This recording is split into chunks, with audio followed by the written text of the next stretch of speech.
Hey guys, Donald from St Paul's Kids here. Now, our theme this term has been What You Call Me. It's where we're exploring and looking at the different names of Jesus. And the one we're going to be talking about today, it's a biggie. Literally, this is why Jesus came to earth.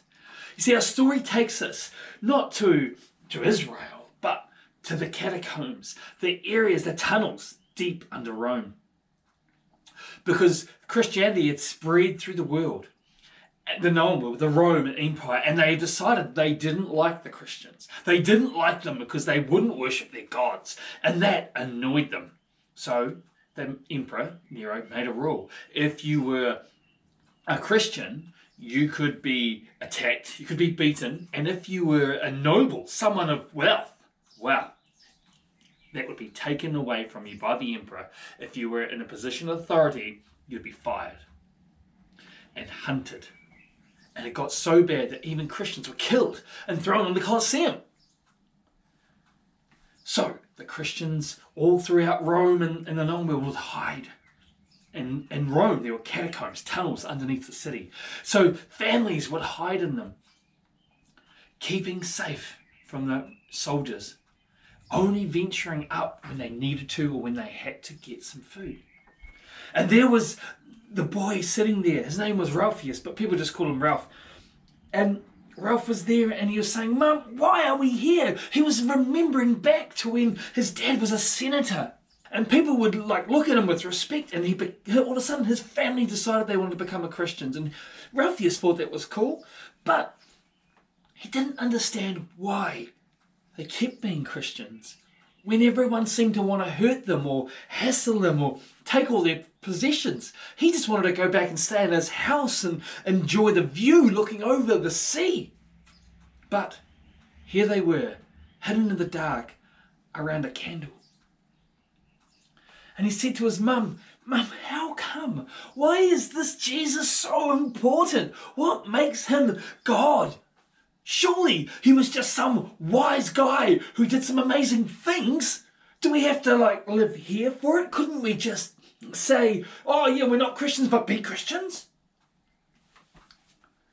His mum looked at him, and she had the look that she would always give him when he asks hard questions. She said, "Ralph, we can't say we don't know Jesus. We know that he's real and that he loves us and we're never alone." "Yeah, but people say he was just a prophet or some wise guy." She said, "He was so much more than that, Ralph."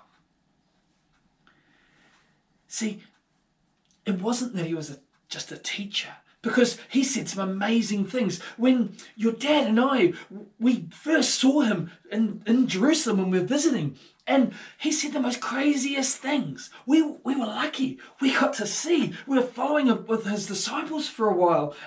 And we got to see the most amazing things when we were following him in Jerusalem.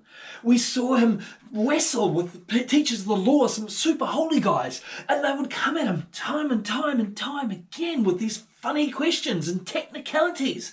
And each time he would confound them. They couldn't get him to say the wrong thing. In fact, one time they tried to get the Romans to arrest him, and the only way they could do that at that time was to get him to say something about against paying taxes. And they thought they had a trap for him. And they said to Jesus, "Jesus, is it right to pay taxes to the emperor?" Thinking if he says yes, then the crowd will hate him because they don't like the Romans. Or if he says no, then the Romans can arrest him. The Pharisees thought it's a win-win. But do you know what he said, Ralph? What, man? He said, "Show me a coin." He pulls out a coin. "Yes, here's a coin. Whose face is on it?" Yes, she saw the look on their face when they realised they had fallen into their own trap. "Caesar's." "Well, in that case," Jesus said, "give to Caesar what's Caesar's. It's his. You got to give him what you got to give him." When he was on the Sermon on the Mount standing there, you wouldn't believe it. He told us as people to be the salt, to be something different, to care for people, to not judge someone because they're different. Don't look down on them because they believe something different, but to love them with your whole heart. That's the stuff Jesus said. But he wasn't the Messiah, the promised king, because he was a good teacher. Was it because he did the miracles, the healings and stuff? And you said, no.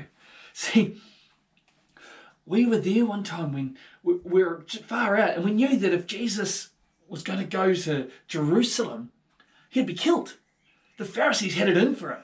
Those super holy people, they didn't like what he was saying because he represented something different.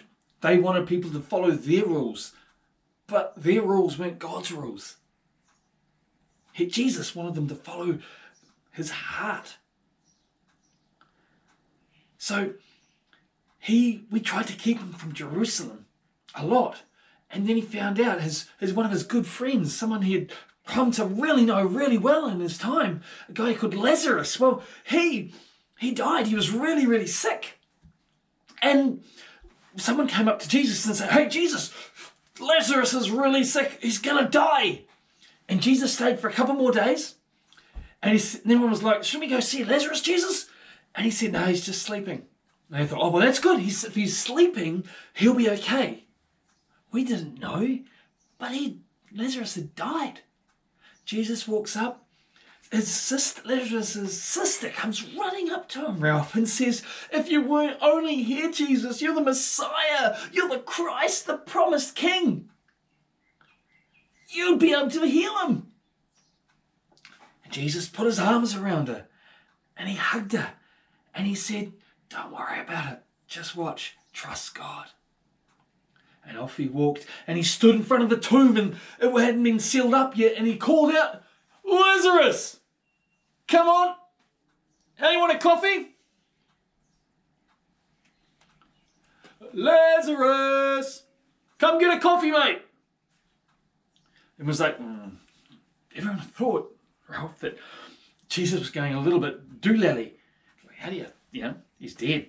Probably going to be smelling by now. Like, been in the ground for like days and days. And then the most freakiest thing happened, Ralph. By this stage, Ralph's eyes were intently looking at his mum. Out walked Lazarus. And he was dead. People knew he was dead. Everyone's jaws went, eyes like plates. And Lazarus came out and he said, Jesus, a coffee would be great. I'm hungry though, man. And so off they went and had a feed. We couldn't believe it. And we saw beggars who were lame. They were sitting on the side of the road and they were blind or they couldn't walk. And Jesus would pray for them and say their sins are forgiven. And they were healed. It was crazy. He did these amazing miracles. But that's not why he was the Messiah. It wasn't the teaching. It wasn't the amazing miracles and the healings that he did. That wasn't what made him the Messiah.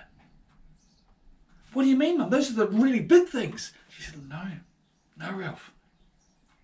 Those are big things. But that wasn't why Jesus came. And before that, people had had these miracles happen before. Elisha cured leprosy without even seeing someone. He told someone to jump into a river and he was washed off. Moses had the snakes and everything that happened on the Israelites' journey. But that didn't make him the Messiah. You see, Ralph, and Adam and Eve, when they sinned, God said to the snake that you've caused this to happen, but don't think that this is it for you. And he said to Eve, a son of yours will step on the snake's head. It's going to crush it and it will bite it, your son. But this child will win. And that's who he was talking about, Jesus. How did that make sense? You see, I know it seems strange, but Jesus was the Messiah not because of the teaching, because of the miracles, but because of the sacrifice. Huh? Do you remember that time many years ago before we came to Rome when you'd see people taking a sacrifice, an animal, an offering to the temple? Yeah, when they're herding the sheep, and I thought it was a little bit sad that the sheep was there. Yeah, well, that was to say, here's something I own that I need, and I'm sorry for my sin, God, here you go. But that's actually what Jesus did for us. Because we've told you lots of times about the story of Jesus, how he died on the cross, but then he was raised again. Yeah, that's right, I remember that one. Well, that's where the story from Adam and Eve comes in. Jesus was God.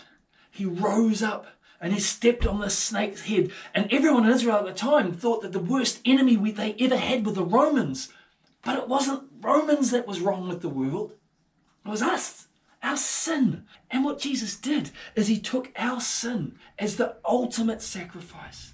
He died, but he overcame that. And he conquered the sin. He threw it out. Now we can, it's almost like having a heart transplant where you take out all that sin and Jesus put his heart in us. We are his children and he's our king. He's the Messiah, the promised king. He wasn't a military king. He was king of our hearts, king over all the planet. So now we don't have to give an animal sacrifice or give up something to say, Jesus, here you go. He just wants us. He wants us to say, you're my king. I'm sorry for my sin. Forgive me, Lord. And I believe in you. And I make you my king.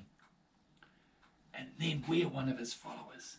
He adopts us into his family. So we know Jesus is our Messiah. He is the King of Kings, the Lord of Lords, our Christ, our Saviour. So even in this dark and horrible time, and you know me, I hate being here. I don't want to be here. But I know that Jesus is with us and that we're never, ever alone. And even if it costs my life, I will always follow him. Ralph looked up and smiled, and he gave his mum a big hug. Thanks, Mum. And that's our story this week, guys. So just remember that in all things, Jesus is our King. He's not just a teacher, a guy who was a wise man. He's not just a miracle maker. But he's a king. That God came down to earth because he loved you so much. And you are worth everything he had to go through. Because he's got the victory. Catch you later.